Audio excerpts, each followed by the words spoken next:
Well, good afternoon, everybody. This is Mitchell Swan this Monday, sitting in for Marc McMain. And have we got a show for you? This is going to be all about nostalgia, making America and baseball great again. In the studio with me, I have a wonderful man, Jim Halloran, who is a retired educator, an author, and a college professor. And he lives down in our local area, down in Madison, and he's best known for his historical books focusing on Major League Baseball and its cultural connection to American history. Because it almost feels like the mood of this nation often has been set by baseball. So, Jim, thank you so much for coming in and being with us today. It's truly my pleasure to be here, Mitch. Thanks for inviting me. Everyone says that at the front of the show. By the end, they're like, oh, man, why'd you bring me in here and have to make me talk for an hour?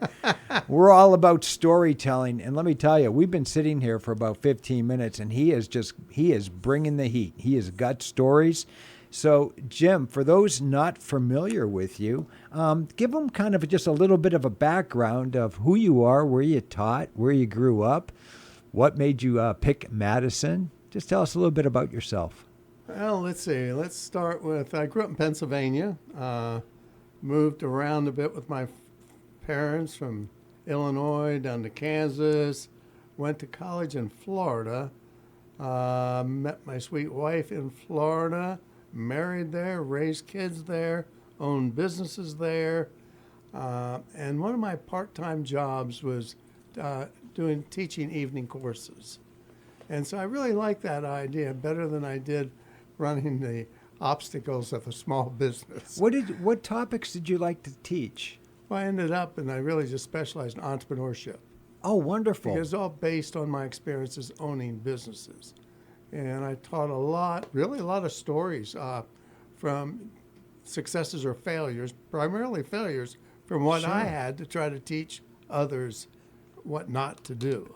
Yeah, me and Ron Collins had that talk about an insurance company about 2 weeks ago. Okay. So like case studies, and you talk about like when Chrysler was struggling and they bring in, Leon Panetta or something to turn it around. Yeah, but I did it from the small business aspect. Yeah. So it's all about how to Lee develop Iacocca, business by the way. and maintain it and all that.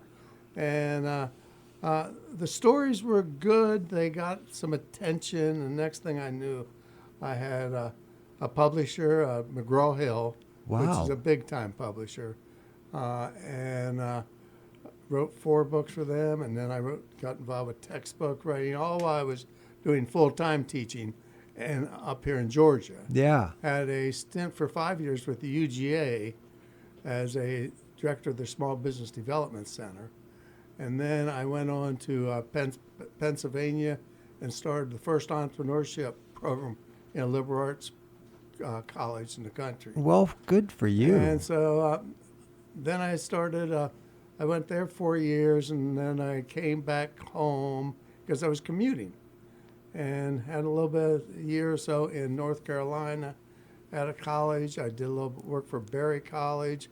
Ended up last 15 years of my career with Wesleyan College down in Macon. Wow. So that got me here, and we lived in Atlanta for 12 years, and then very thankfully moved to Madison in 2000. So we've been there 26 years. We've never lived anyplace that long, that's for sure.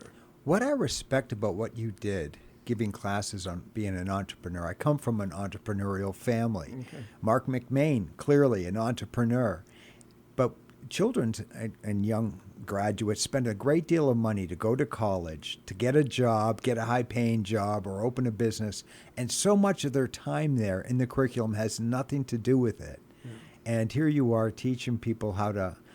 I got to take advantage of some of your tips. What are like your 2 big tips for someone? Well, right now we look at this country and people are getting worried about AI. People are getting worried that there'll be a contraction in the jobs here. And some young kids out there are thinking, man, I think I'll start a business. Maybe it's a lawnmower repair business. But what are some of the insights or encouragement you would give a young person out there who isn't in college? Well, I think they got to prepare themselves. Too many of these people just, on impulse, start a business. Oh, I'd like to do that. Let's go buy the machinery or whatever's needed. I want to start a business. Well, they haven't prepared themselves. Right. And I don't care what you do in life. you got to prepare yourself. And I don't care if it's a painting company or an engineering company or whatever, you got to have some background in it. I knew too many people who failed to do that. And they don't last. They Yeah. just don't last because they don't know how to handle the money, nor do they know how to handle the disappointments. Entrepreneurs are optimistic people, okay? Well, that can get you in trouble because Sure. they think they can do it faster than it happens, you know. I can remember we used to go into business, and I can remember my father saying, well, it takes 5 years to make a successful business. And I said, no, I can do it quicker than that, Dad. And guess what? It took 5 years to build a Yeah. business. And that's how long it might take a lot of people. And it doesn't happen overnight. Yeah, it's almost like that sixth year. If you're still got the doors open and paying bills, you're going to make it. Yeah. But normally you don't make it to that 5-year mark. Yeah, yeah. So, and It's as tough. I've gotten older too, I think that many people, my family had a history in retail sales, whether it's furniture, gift shops, things like that. And they get very focused on retail sales. What are my numbers? And I've gotten older, and I realize most of this should be about retail relationships. Because I think when you go out and you're good with the community, you make friends, and you add value, people will want to see you succeed. They will Yeah. come and give you the support. Yeah. So that's my little non-educational advice, but that's my 2 cents anyways. Okay. So here you are, and I did not know that you worked with McGraw-Hill. Yeah. You know, today I published a book, but I just did it with Lulu, self-published, got a couple Yeah. guys that had done their own books and, had to go hire someone to edit it and things like that. But now today we've got AI. You can just speak a few words to it, and it's going to find all the stats. Yeah, it's changed the publishing world a lot. Right. And I think for you, your comprehensive book, you had to go research all these stats, all these scores, all these men, the players, and tell us a little bit about just that process. I'm kind of like the young entrepreneur. I'm going to write a book about baseball. Yeah. Did it turn out to be a bigger project than you thought? I mean, what it is that I wrote a book, Baseball in America, 8 years ago.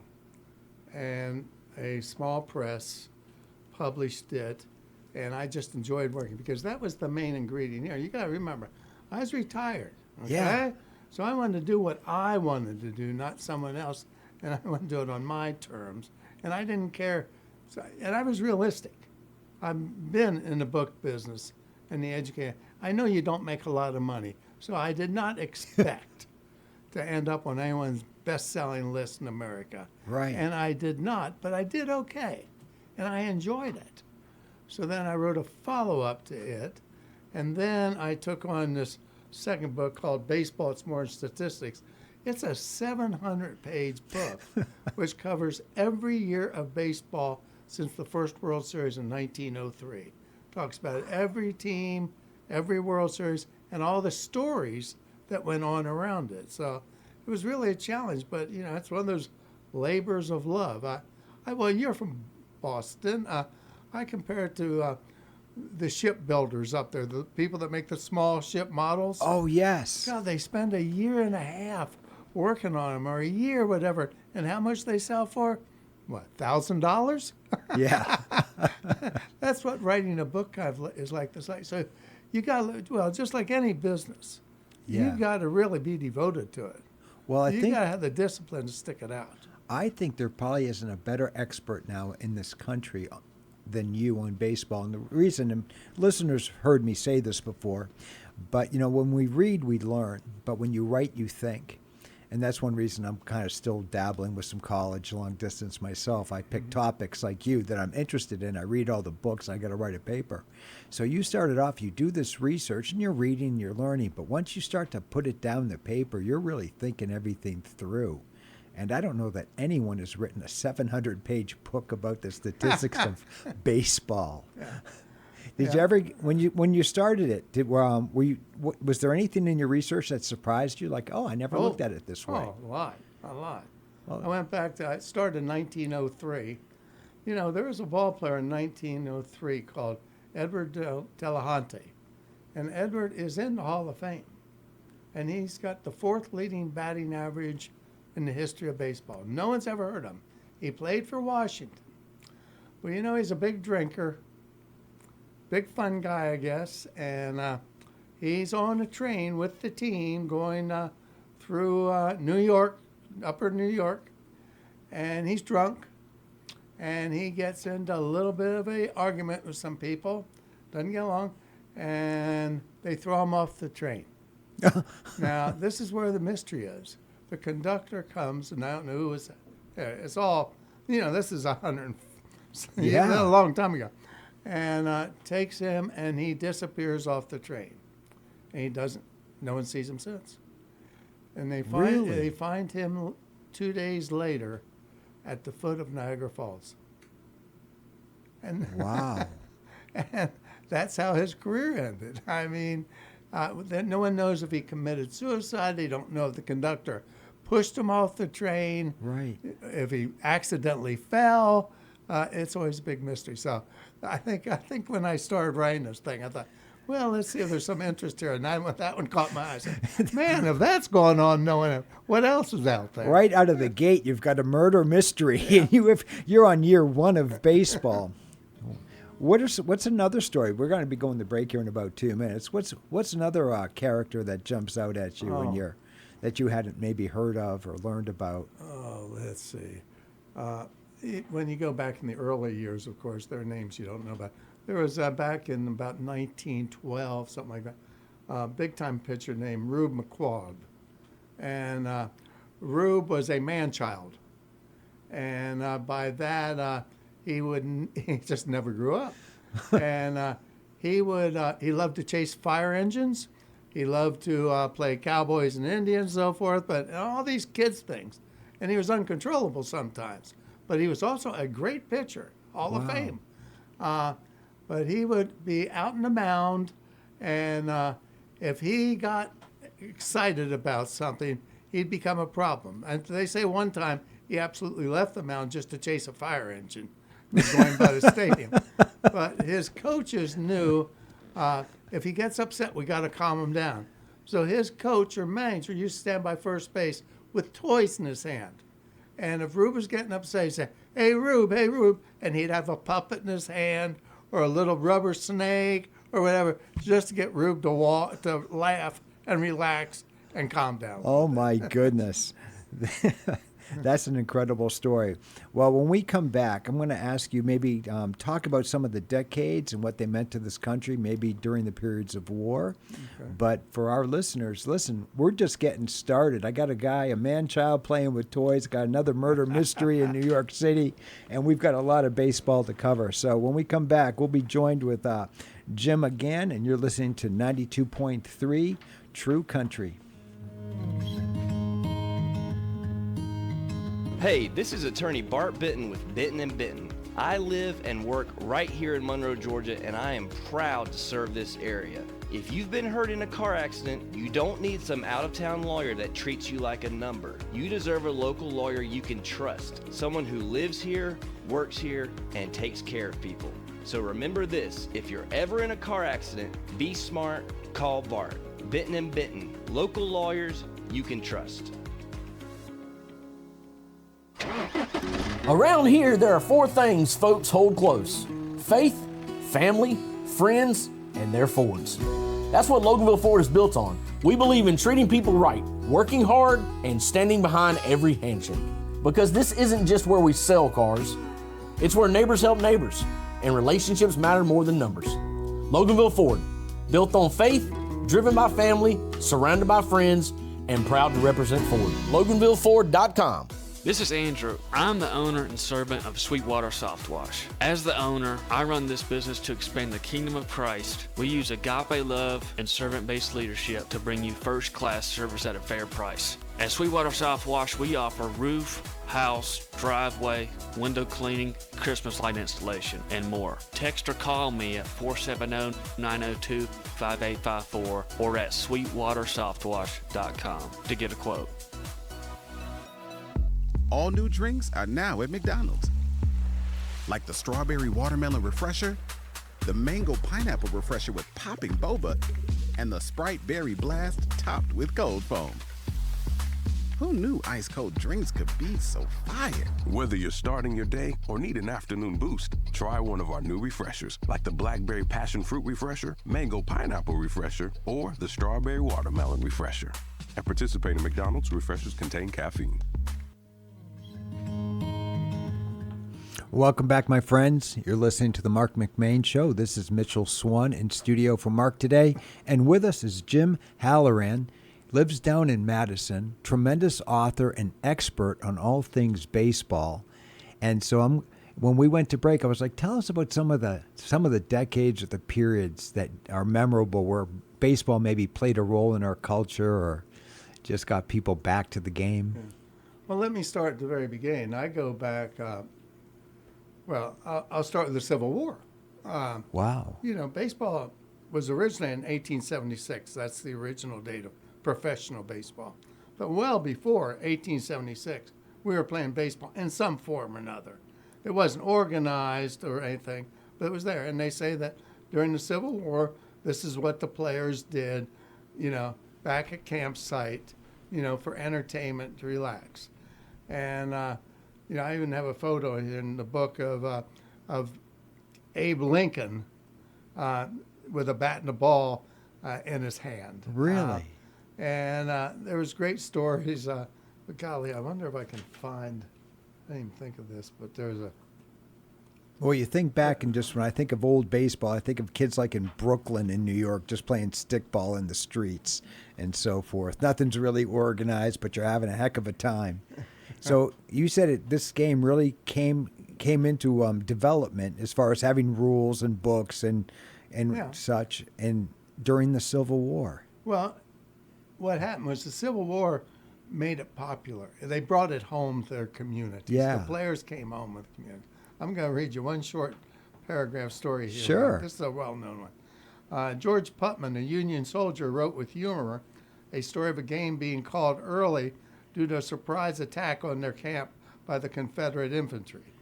Suddenly there was a scattering of fire, which 3 outfielders caught the brunt. The center fielder was hit and was captured. Left and right field managed to get back to our lines. The attack was rejected without serious difficulty, but we lost not only our center fielder, but the only baseball in Alexandria, Texas.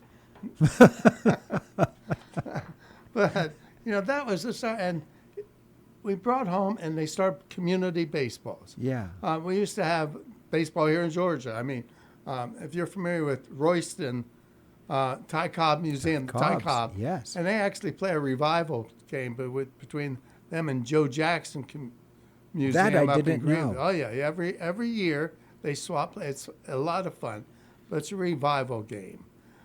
So this is how it grew. And then people started coming out. And, of course, you know, there's entrepreneurs behind every scene where there might be money. Sure. And in 1876, a group headed by Al Spalding formed the regulations, laid out the rules, and they formed the National Professional League of Baseball.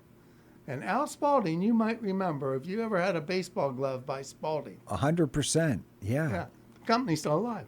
It is. And you think there's nothing more American. I always think of fathers going out into the front yards and just throwing the ball with their son back and forth. Yeah. I still do that on occasion with guys when we're just trying to have a talk. Sure. But you want to just sit there and make it so serious. Just, you know, we're getting older. We don't stand as far apart, you know. We're not trying to send a zinger, but just playing just a little game of catch. Yeah. I'm sure you saw Field of Dreams, the movie. I think everyone listening has seen that and loves that yeah, movie. Yeah. Yeah.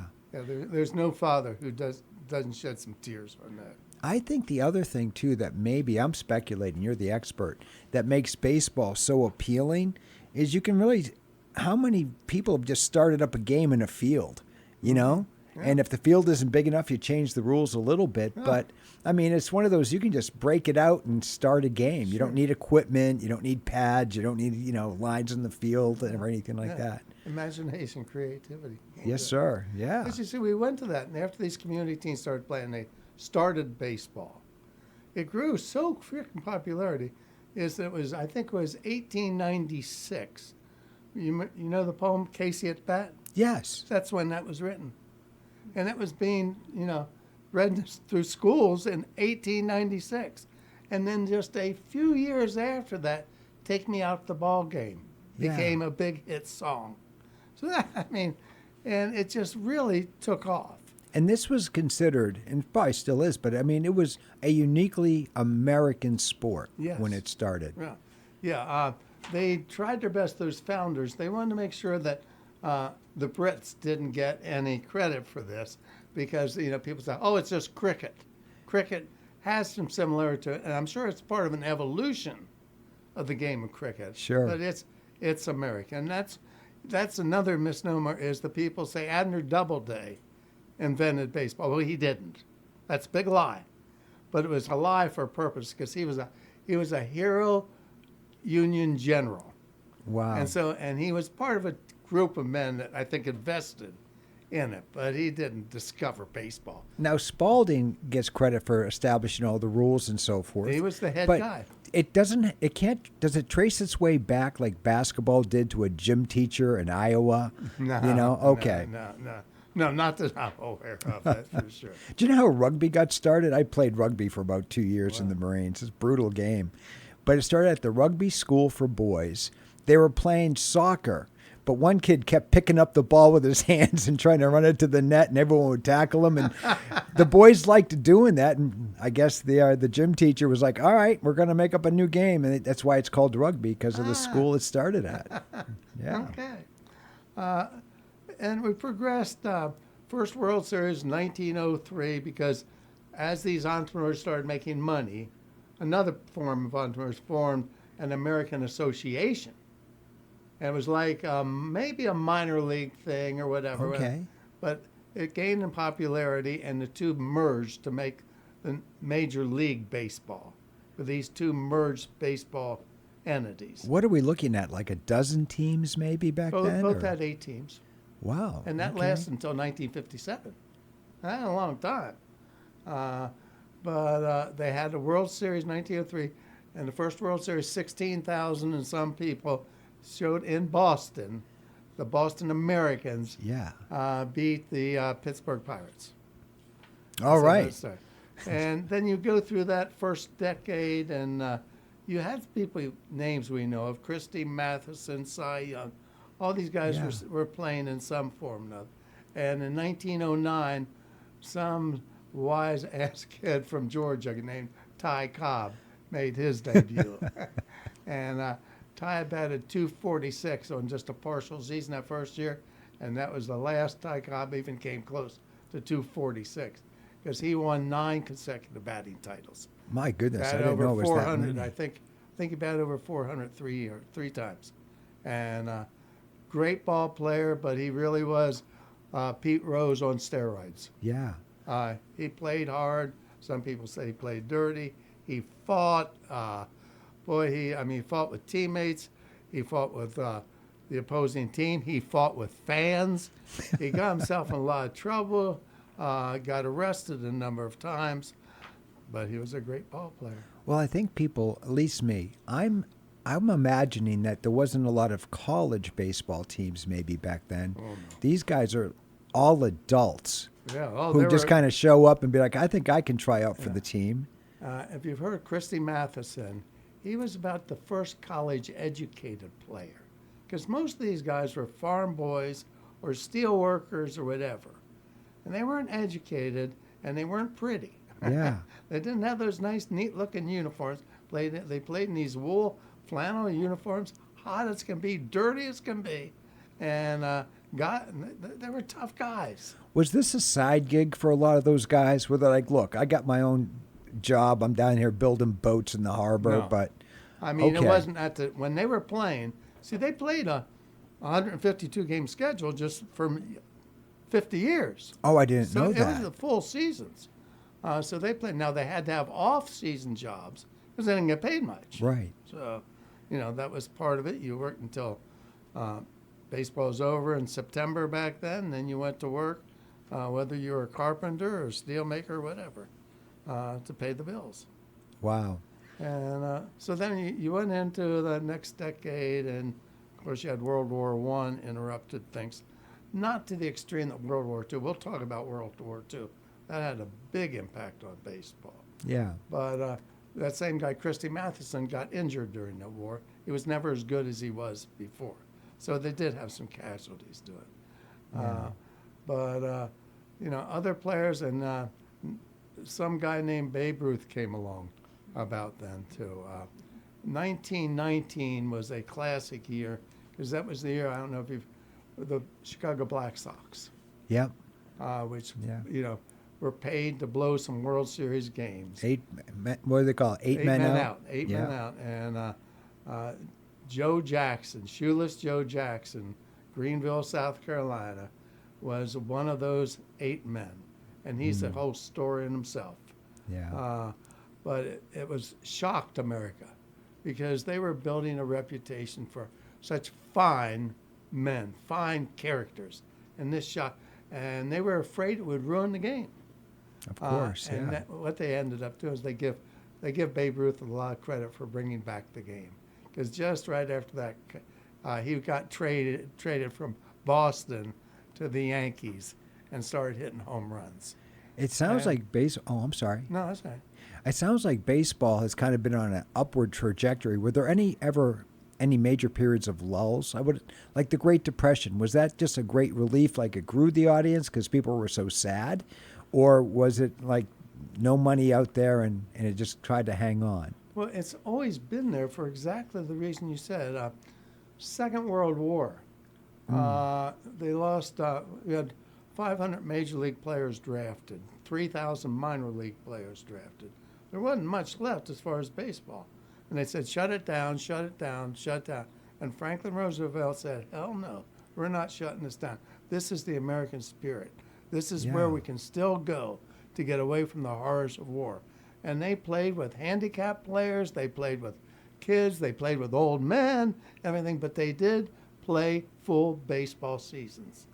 And and people, I'm sure the prices were reduced, and just they made it through all that stuff. Like any other depression, they made it through it, not as well as they were doing before, but they were there, and that's part of the story of the American culture too. And I think for many of our cities today, and then we'll go to break, but I think their team, for us, would be the Atlanta Braves. They're kind of the glue that keeps the community together. We're going to leave our politics outside in the parking lot. We're going to turn our attention to the evil New York Yankees.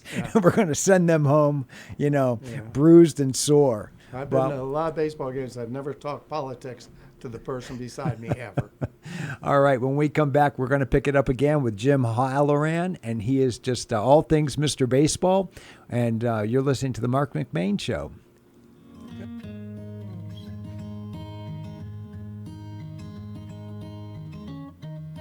I chuckled at a cartoon that showed a news conference by a United States senator who announced that he was divorcing his family so he could spend more time with politics. We may laugh, but the truth is many people make that statement every day. Maybe not with words, but with their actions. In fact, if a politician retires from his work to spend more time with his family, it becomes the lead story met with cynicism on the evening news, while the one who rejects his family advancing his career is commonplace. God tells us we should work hard to the glory of God, but He has clearly shown that we must have priorities. A relationship with God first, and family follows that. What does your focus tell you about your priorities? The Bible says that we have brought nothing into this world and we can take nothing out of it.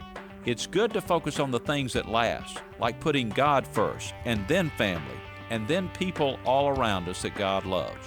This is Bryant Wright, speaking right from my heart. Visit rightfromtheheart.org and click television to watch our TV spots. When you walk through the doors of Campton Restaurant, you're not just here for a meal, you're part of a tradition. I'm fourth generation owner Josh Parker, and for nearly 40 years, families in Walton County and surrounding areas have gathered around our tables to share stories, laughter, and good Southern cooking. From crispy fried chicken to heart-healthy daily specials, there's always a plate waiting with your name on it. We're open Tuesday through Thursday from 11 a.m. to 8:30 p.m. and 11 a.m. to 9 p.m. Fridays and Saturdays. So come on by, make yourself at home, and experience Campton Restaurant, where family tradition meets every meal. Since 1979, the Tim Stewart Funeral Home family has been caring for families in their time of need. The Tim Stewart family pledges to honor your loved one with excellence in service, compassion, and will guide you in making the right decisions. To learn more about the Tim Stewart Funeral Home family, stop in at one of their 3 locations in Monroe, Loganville, and Lawrenceville. Call 770-267-2594 or go to stewartfh.com. Join us, True Country Q92.3 in downtown Monroe, as we celebrate America's 250th birthday in hometown style. Kicking off on July 4th at 9 a.m., check out Court Street for farmers market favorites, food trucks, live entertainment, and so much more. Then, when the sun goes down, gather on the north end of town for a spectacular fireworks show synchronized to music heard only on Q92.3 at 9:30. Check out Downtown Monroe on social media for all the details. All right, welcome back, my friends. We're in studio now with Jim Halloran, an author and an expert on all things baseball, and he's just sharing some stories. And during the break, we were talking that a lot of interesting stuff happened during World War II. Some guys that were famous in baseball made a mark also overseas for a lot of things. So, Jim, what was going on back then that people might not understand about these players going over there? Well, okay, the draft hit baseball. They took 500 major league players. Yeah. They took 3,000 minor league players. Took Ted Williams from us in Boston. What the heck? They took, and some of them volunteered, by the way. Bob Feller, the Cleveland Indians, who's the greatest pitcher at the time, young pitcher, he just volunteered and went on his own. He was a hero in the war. He was well decorated. Ted Williams, of course, is well known because Ted didn't just fly as an aviator in the Second World War. He went back for more in the Korean War on his own. Yeah. Okay. He gave up the equivalent of almost 6 baseball seasons to fight for the country. To serve his country. And if he had played all those 6 seasons, you can imagine what his final statistics would have been. But he was great. But I was just telling Mitch, the other great story that people don't know about is Yogi Berra. Yogi Berra was 17 years old and lied to get in the Army. And he came home a decorated soldier, and that included being in the Normandy invasion. He was decorated by the French government, by the American government, as an 18-year-old. Isn't that incredible? And he was, very modest about it and everything else. People don't know that story about Yogi. Yeah. But he was just a kid who could play the heck out of baseball, but could also be a very good soldier. Well, what I also appreciate is he went in probably as the junior, and certainly since he lied about his age, youngest enlisted guy too. Mm-hmm. You're the guy out there on point. You're the cannon fodder. You're the one that's going to step off the boat first. Charge the beach. The officers will come in the second wave maybe. Well, it's all other stories about Yogi too along the way, but that was the other thing. And there was a movie about this. Forget the title of it. I think. A catcher named Mo Berg for the Cincinnati Reds, very mediocre ball player. I mean, no one ever heard of him. He batted .220 or something like this. But in 1934, when there's sounds of war, he went on an all-star game over to Japan, which is during the off season. Yeah. They get all-star major leaguers to go and play Japan. And no one can figure out why in the heck is Mo Berg on that team. He's awful. He's a very poor He's a catcher. dropper, not a catcher. And even the players wondered, how did he get up playing this? And he was a loner. All of a sudden, he would disappear after games, and no one would hear much about him. They found out later when he retired, he was working for the CIA. I've seen that. He was over in Japan taking pictures and movies of ammunition building and so forth. And through the rest of his career, after he left baseball until the 1950s sometime, he worked for the CIA as a spy, as a code breaker, and everything else was well decorated. There's a lot of baseball stories here, that's for sure. But anyhow, baseball, it was interrupted. And I forget if I said Franklin Roosevelt, we said baseball had to go on. Yes, sir. And so it did go on, and by 1946, they say opening day 1946 was like a Christmas day for America because the ball players were all back and all and the war is behind. Part of the celebration, too, of victory, right? But that whole era of time, of course, 1947 is when Jackie Robinson broke the color barrier. And Martin Luther King gives Jackie Robinson a lot of credit for being a pioneer in the movement. Oh, he did a wonderful job, of course. Yeah, of course, Jackie was an all-around athlete. He wasn't just football. He played, baseball. He played football for the University of Southern California.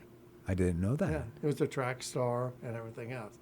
But he had that disposition that allowed him to get through all the discriminations and prejudice and the name calling and the threats and everything. And that's one of the reasons Branch Rickey, who owned the Dodgers, signed Jackie Robinson, because he thought he was poised enough and had enough courage he could withstand it, and he did. Wow. How do you think television changed the feel of the game? Was it a good thing, a bad thing? Because it was always live. Even as a kid, you could watch the Red Sox play the Yankees, and you watch it live on TV, but there was no replay later or turn on to ESPN 5 or something. No. Baseball, they still show baseball video from back in the 50s and so forth. No, that communication thing, and well, you can go back further to the advent of radio and what that. Oh, calling the games, right. The famous story is Ronald Reagan called baseball games in Des Moines, Iowa as a young kid just getting into communication games. And his stories were so good because it said, back then it was all teletype. And he'd be doing the Cubs games, and he'd be standing there by a machine waiting for the machine to tell him what was happening, and he'd be announcing the games like he was in Chicago. Oh, my gosh. And he said, but the problem is that sometimes that damn teletype machine wouldn't work, which is kind of like technology today, I guess. And you got to... But so all of a sudden you had this void. And he said often he'd just say, foul ball, foul ball, foul ball, just to fill in while the teletype machine was down. That's what we used to use in the stock market. You didn't know what the stocks were. If that thing went down, you have no idea what it's trading for. But baseball, I think the first World Series was 1951 on television. And you see, back then, we always call that 50s as the Camelot of baseball because they had everything going. They were the dominant sports by far. They had television, they had radio, they had the personality. They had, Mickey, Willie, and the Duke. They had Ted Williams. These were big names. Yeah, there was no NFL Super Bowl or anything yet for another. No, the NFL was playing football, but it was so secondary. Yeah. And so baseball had it all. That was its Camelot days. And Mantle, Mays, Berra, Williams, Musial, all these guys were Hall of Fame, and the whole country knew all about them. And baseball cards were phenomenal. And every kid was playing baseball. Little League started then. And it just, grew from there. How big of a role does statistics play in it? Because I'm sure everyone tracks statistics now, but I don't know of any other sport that right down to the swings and the balls and the, errors have been so meticulously recorded by an organization ever. Yeah, it's incredible. I think it bypassed me a few years ago as far as the analytics that are involved with baseball. We used to be quite satisfied with knowing the batting average, home runs, and RBIs, or how many wins and losses. I'm a lazy sports guy. I'm satisfied with the score. I'm satisfied with the final score. Yeah, the box score is still the box score. Yeah. But the analytics, they go everything from exit speed of ball, bat, everything is WAR, wins above replacement, classification that most of us don't understand. Oh, when those and players a lot of us old-timers refuse to learn. I imagine many of those players, when they stepped on the field, they're like, win or lose, I just need to get my own personal stats better for history. Yeah. Well, if you watch a game on TV, you see them all their iPads on the bench pulling up this. It's on every pitch that pitcher is throwing. Yeah. They have his speed. They know what kind of ball comes to them, they're all, rated. It's a science. Did you play baseball as a young man? Not really. I mean, I played, school ball. My town didn't have Little League at the time. But I actually grew up just loving the baseball game. I sometimes tell the story. It shows my age a little bit, but a little tiny kid run through the house, and my father grabbing me and say, Jimmer, come here and sit down and watch this on TV. Yeah. And this is back in the 50s, black and white. And he said, you watch this because this is the great Joe DiMaggio. And my father's idol was Joe DiMaggio. And this is his last time up to bat. He's retiring. So I sat down as a kid and said, okay, Dad. But damn it, he struck out. And I think I probably ran the house saying, what's the big deal about that? But it formed a bond between my father and I. Of and my course. father and I never really had a close association except for That. box scores and baseball. Well, it's funny. It's much like food. There's so many people that say my mom makes the best meatloaf, and if you taste it, you're like, there's nothing special about it. But what makes it so appealing is the memories from the kitchen table. Those times, those get-togethers. It doesn't matter if she burns the turkey. It's that you're all there together telling stories, and you put that emotion with the meal. Good point. When did the emotion really? When did it really bite you and you were just really into all things baseball? Well, you hear this all the time. People say the same thing. Is that, boy, when I first walked in out of the corridor up the walkway and looked at that baseball field in a major league stadium, or even some minor league stadium, the green, I've never seen anything that green. The blue, I've never seen the sky that blue. It just hits you almost right there. And we all had our favorite players, not necessarily stars. One of my favorite players as a kid, I was in his fan club, and you would know this name coming from Boston, Jimmy Pearsall. Really? And Jimmy Pearsall was not an Hall of Famer by any means. He was a great center fielder who occasionally could hit pretty well, but he was also a kind of a nutcase. He did hilarious things on the field. If he had a home run, he might run the bases backwards and all that kind of stuff. He entertained as well as played. Well, now look what you have, the Savannah Bananas. I mean, they're like the Globetrotters of basketball. Baseball entertains. It does a lot. I was just saying, I went to the one of the Braves opening games this year on opening weekend, and it was enjoyable from the standpoint. You looked around, the place was filled up. How much fun the fans were having. Isn't that something? Yeah. Cheering, singing, dancing, acting stupid. And for those couple hours, they're not worried about their mortgage or their job or inflation. Right. And so baseball can do that. And football does too. And major sports. But now, did you travel the country to go to every baseball stadium? No. Oh, okay. I've been, I've been to a lot of them, but I've never gone on a trek like that. What's your favorite one? Well, I've been to Fenway. Yep. And I've been to Wrigley. They're nice. the two traditional ones. Those are the two I've been to. Yeah. Now, I went to Turner Field, too. I got to tell you, I really enjoyed taking my boys down there when that was our stadium. Have not been to the new one yet. Yeah. Well, the new one is very new. Of course, coming from over here, it's a heck of a lot harder to get to than it was before with Atlanta traffic, and more expensive. Oh, wonderful. When we come back, we got another 15 minutes, and share some of your best stories, and tell us then at the end where people can find this book. Okay. All right, everyone, you're listening to 92.3 FM, True Country, and this is the Marc McMain Show.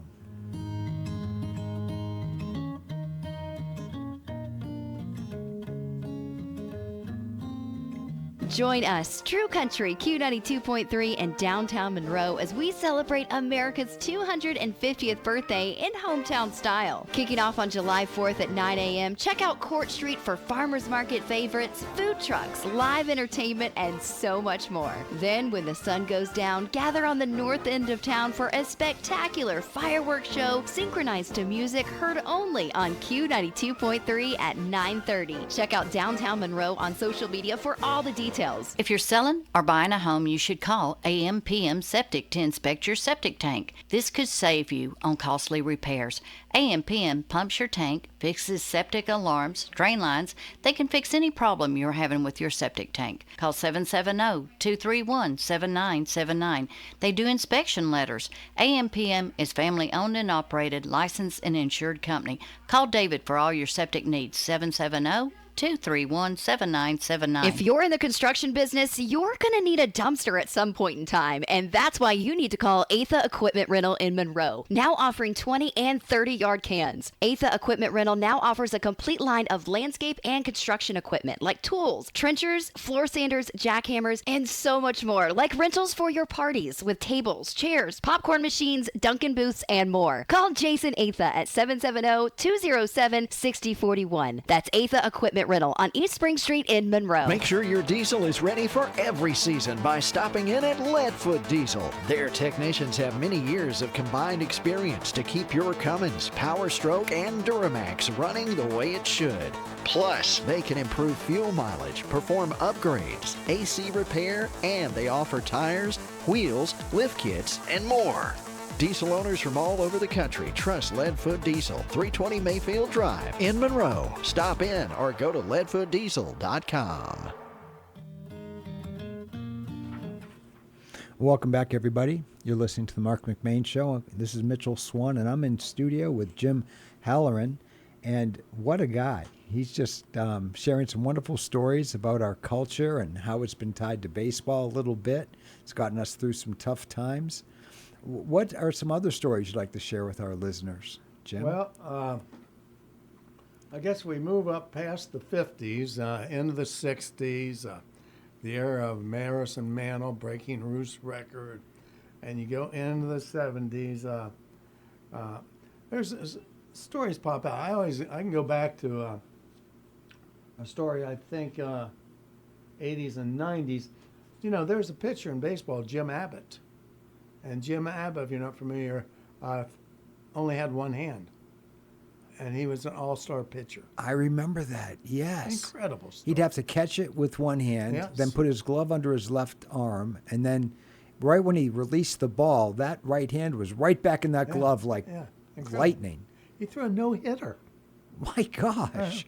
Yeah, I mean, those kind of stories just really grab your attention. Is that how do you not root for that guy? Yeah, the impossible type thing. And the sad, a lot of sad stories. One of them you'd be familiar with, Tony Conigliaro. Yes. Of the Red Sox, who was off to such a fabulous start of a career, got hit by a baseball, and he never was the same. Herb Score was a pitcher for the Cleveland Indians back in the 50s, maybe 50s, I guess, maybe early 60s. Lou Gehrig's disease. Oh, Lou Gehrig's we didn't even know what disease. that was until a baseball player got taken out by it. Yeah, and when those things happen, it hits the nation. Yeah. I remember sitting, you're talking about the 80s. I remember sitting in movie theaters in the 80s. And I think the reason we went to more movies back then, certainly up north, we didn't have central air conditioning.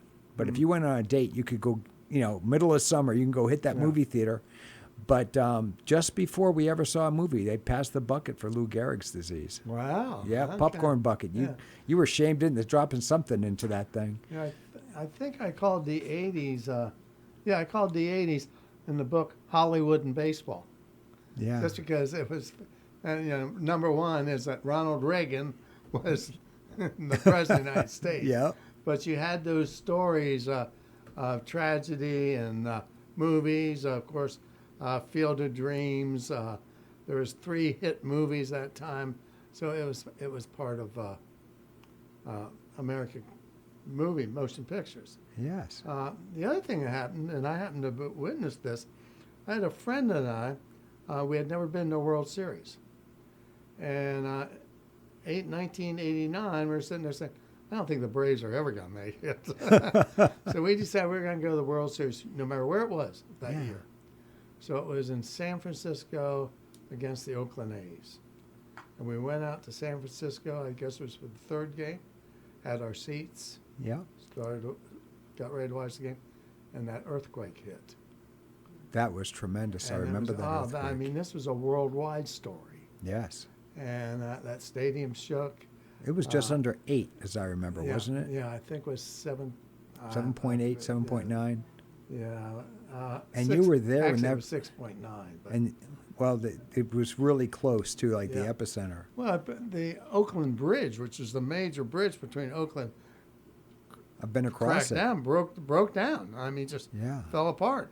And it was a big story. And the World Series was postponed for 3 weeks. And luckily, not too many people were hurt, but the city of San Francisco that night was something else to live through. Yeah. So you never got your World Series game, or No, did well, you? not until the Braves we got there, and 2 years later, no, we couldn't stay around for 3 weeks waiting for it to play. Do the players know who you are? Like when No. they no, not at all. No, I don't have much in the way of personal connections. I've known a few of them before. Yeah. No, I'm not a big well-known star to baseball. I'm just a guy in Madison, Georgia, that likes to write baseball and research baseball. But I mean, things have changed so much too. I mean, well, I wrote in the 60s and 70s, and once again, it goes with the culture and everything. And NBA's drug problems. Yeah. You know, the drugs in baseball, the drugs in America. Barry Bonds, steroids. You know, it all it related to each other. So you got to tie that in.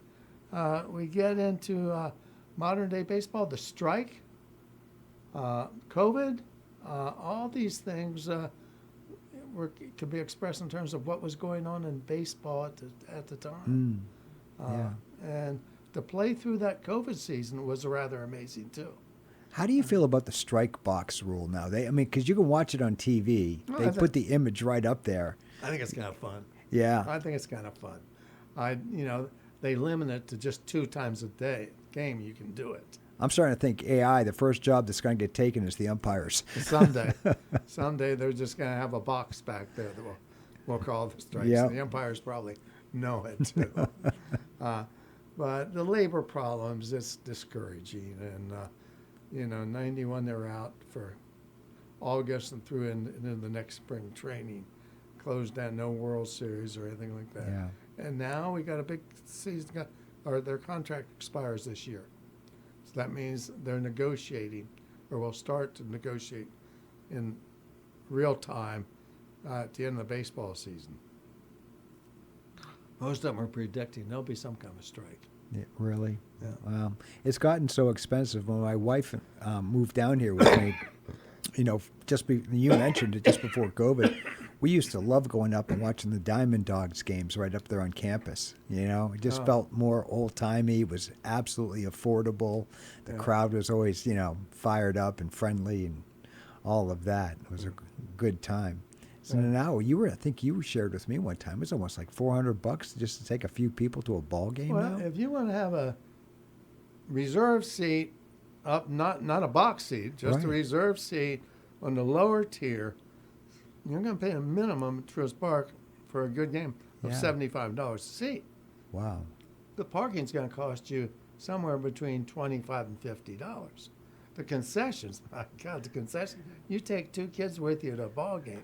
It's going by the time you get in the car to come home, you're going to say, we just spent $400 on this thing. Yeah. So, what is kind of unexplainable is attendance is better than ever. Isn't that something? Yeah. But I think what has happened is that, once again, it's the magic of baseball that's held it up because, no longer do you take kids to 6 or 8 games a year. You can't afford it. Right. But you're still going to make sure you take them to 1. It's still that important. Yeah. Well, me, I would be thinking with all the broadcasting rights and the advertisement and the radio broadcast, like they're making so much revenue off the game, I would have liked to have thought that the prices had come down a bit, but that seems like they're really up there. Well, what they do, they paid Ohtani a $700 million contract. Well, and people said, that's crazy. That's just crazy. They'll never get that back. But you know what? It's a very good marketing move on the Dodgers because, like we mentioned, baseball in Japan is really popular. Really popular. It has taken off, yeah. Baseball TVs in Japan are turned on to Ohtani and the Dodgers any opportunity they get. And Now, his catcher got injured, didn't he? So isn't he got like a backup catcher right now that he's not? No. He's a pitcher. No, pitches he is, but I thought that he has a relief, a backup catcher that he's pitching to. They're not quite in sync yet. I haven't heard that. Oh, okay. That was like 3 days ago. That's all my baseball news I have for you. Yeah, his season's not going exactly. He's still great. Yes. Unbelievably great. But the amount of merchandise they sell off of the Ohtani name in Japan is probably enough. Paying the salary. $700 million. Yeah, the name, image, likeness stuff. I mean, they wouldn't do it if they weren't making money. Yeah. But you see, the labor problem's all about salary cap. How do we cap off the teams like the Dodgers and the Yankees, spending $500 million on ball players when teams like the Tampa Bay Rays or the Kansas City Royals are limited to 10% of that. Yes. And how do they compete? But once again, the beauty of baseball, who's in first place right now in the American League East? I do not. Well, the Tampa Bay Rays, who have the lowest payroll in the baseball, are in first place. The Yankees are behind them. Oh, my goodness. So Well, it can happen. I went and saw the Rays play several times. I was stationed down at CENTCOM in Tampa, and that was just a great place to go over to in the evening. And got to enjoy that. A strange stadium. Well, so tell us all. We got a few minutes left before we end, but I want you to just talk about your book a little bit and where people can find you and, hopefully get this.